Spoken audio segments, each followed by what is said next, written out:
नमस्कार. बाग बगीचा मराठी यूट्यूब चॅनलमध्ये सर्वांचे खूप खूप स्वागत. आजच्या व्हिडिओमध्ये आपण बघणार आहोत मोगऱ्याच्या झाडावर जास्तीत जास्त फुले घेण्यासाठी त्याची काय काळजी घ्यायची. त्यासाठी व्हिडिओ कुठेही स्किप न करता शेवटपर्यंत बघा.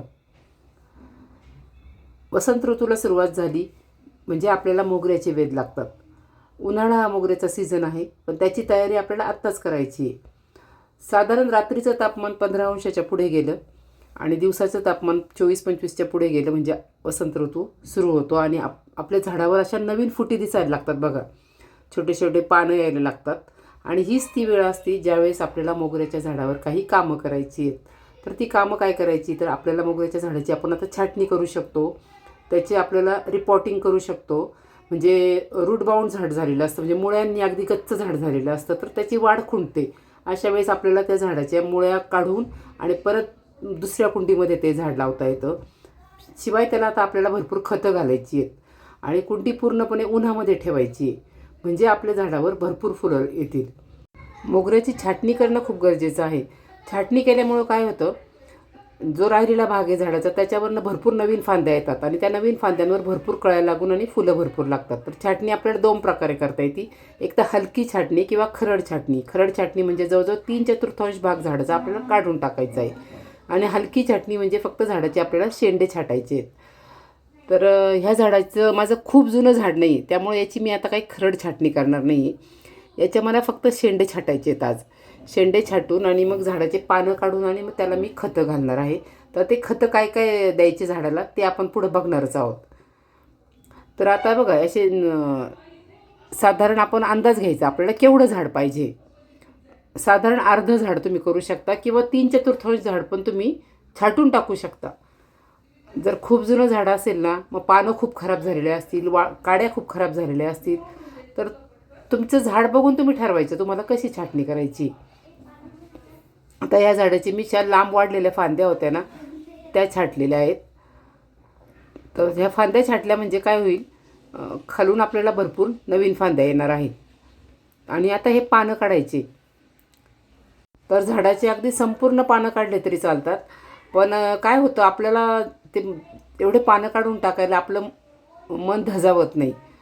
आणि मग निदान तुम्ही सगळे जे मोठे पानं आहेत ना ते काढा, खराब पानं काढा, त्याच्या खराब काड्या असतात खूप त्याच्यामध्ये, वाकड्या तिकड्या वाढलेल्या फांद्या असतात, ते सगळं काढून टाका. म्हणजे आपलं झाड पण कसं शेपमध्ये येतं, त्याच्यामुळे दिसायला पण चांगलं दिसतं आणि सर्व फांद्यांना ऊन मिळतं आणि मग त्याच्यावर ऊन मिळालं म्हणजे फुलं यायला पण मदत होते. तर अशा प्रकारे हे पानं सगळे काढून टाका. आणि तुम्ही जर नुकतंच लावलेलं झाड असेल ना, तर हे काहीच करायची गरज नाही आहे. म्हणजे आता पावसाळ्यातच झाड लावलेलं आहे तुम्ही किंवा जानेवारीमध्ये डिसेंबरमध्ये पण कधी आपण झाडं आणून लावतो, तर त्यावेळेस फक्त तुम्ही वरचे शेंडे कट करा, पानं वगैरे काढले नाही तरी चालतील. आणि मग त्या झाडाला मात्र खत मात्र आता त्याला आपल्याला द्यायचंच आहे. साधारण हे जे वर्षभर फुलं देणारे झाडं असतात ना आपल्याला गुलाब मोगऱ्यासारखे, त्यांना वर्षातनं 2दा अगदी भरपूर खतं द्यायची असतात, ठोस खतं. एक तर पावसाळ्यामध्ये किंवा मग फेब्रुवारी मार्चमध्ये. आता हे झाड बघा, याच्यावर काम करायचं म्हणून मी 3 दिवस याला पाणी नव्हतं घातलं, तर अगदी सहज कुंडीतनं ते बाहेर आलं आहे. तर ह्या झाडाच्या आता अगदी खूप जुनं नाही आहे झाड, तरी पण बघा मुळ्या खूप वाढल्या आहेत. मुळ्या वाढल्यानं काय होतं, जागेवरच त्या कुंडीमध्ये जागा कमी पडते त्याला आणि त्या गोल फिरतात आणि मग त्याची वाढ खुंटल्यासारखी होती. त्याच्यासाठी आपल्याला त्याच्या मुळ्या कमी करायच्या. ही थोडीशी माती पण मी काढणार आहे आणि मुळ्या पण कट करणार आहे काही. मुळ्या काढल्यावर पण काय होतं, आपलं झाड आणखी जोमाने वाढतं, कारण की त्याच्या मुळ्या कट झालेल्या असतात. पानं नाही आहे झाडावर. झाडाचं अन्न तयार होण्यासाठी आपल्याला पानं लागतात ना झाडाला, तर मुळात इथे पानच राहिले नाही आहे म्हणजे ते झाड आपलं जोरात कामाला लागतं. झाडाला तो संदेश जातो आणि झाड आपलं चांगलं कामाला लागतं. आता आपण बघू ह्या झाडाला खतं काय घालायचे. त्याच्यासाठी आपण ह्या मातीमध्ये ते खतं टाकून घेणार आहोत. तर इथे तुम्ही केमिकल सेंद्रिय दोन्ही पद्धतीने खतं घालू शकता. आता हे शेणखत आणि गांडूळ खत माझ्याकडे दोन्ही आहे म्हणून मी दाखवण्यासाठी तुम्हाला दोन्ही घेतलं आहे आणि मी दोन्ही घालणार आहे. त्याच्यानंतर निंबोळी पेंड आहे माझ्याकडे. फंगीसाईड पावडर नाही आहे म्हणजे दुसरी, म्हणून मी हळद घातली आहे आणि एप्सम सॉल्ट आहे. आणि हे DAPचे एक 10 ते 12 दाणे तुम्ही घालू शकता एका कुंडीला, कुंडीच्या साईजप्रमाणे. ज्यांना केमिकल अजिबात वापरायचं नाही त्यांनी स्किप करू शकता. आणि आता उन्हाळा आहे, झाडं खूप लवकर सुकतात, म्हणून हे थोडंसं कोकोपीट. कोकोपीटमुळं काय होतं, मातीमध्ये मॉइश्चर टिकून राहतं, कारण की कोकोपीट पाणी धरून ठेवतं. कोकोपीटची क्षमता असते पाणी धरून ठेवण्याची. त्याच्यासाठी हे सगळं आता टाकून आणि आपल्याला माती व्यवस्थित मिक्स करून घ्यायची आहे. तुमच्याकडे बोन मील असेल तर ते टाका, निंबोळी पेंट असं हे सगळं टाका. कुणी कुणी मोहरीची पेंट टाकतं, तर मोहरीची पेंट असेल तर अगदी थोडीशी टाकायची. आता उष्णता वाढायला सुरुवात झाल्यावर मोहरीचा वापर आपल्याला मोहरी पेंटीचा बंद करायचा आहे. नेहमीप्रमाणे कुंडीमध्ये मी खाली खापराचे तुकडे टाकले, वरती पालापाचोळा टाकला आणि त्याच्यावर आता मातीच अगदी व्यवस्थित दाबून भरायची आहे. आणि माती दाबून भरल्यानंतर मध्यभागी झाड ठेवायचं आपल्याला आणि परत सगळ्या बाजूनी माती त्याच्यामध्ये टाकून आणि अगदी व्यवस्थित दाबून घ्यायची. माती भरताना एक गोष्ट लक्षात ठेवायची, अगदी व्यवस्थित दाबून माती भरायची, म्हणजे मग कुठे त्या हवेच्या पोकळ्या राहता कामा नये. त्याच्यामुळं हवेच्या पोकळ्या जर राहिल्या ना, काय होतं, आपल्या झाडाला पाणी व्यवस्थित मिळत नाही.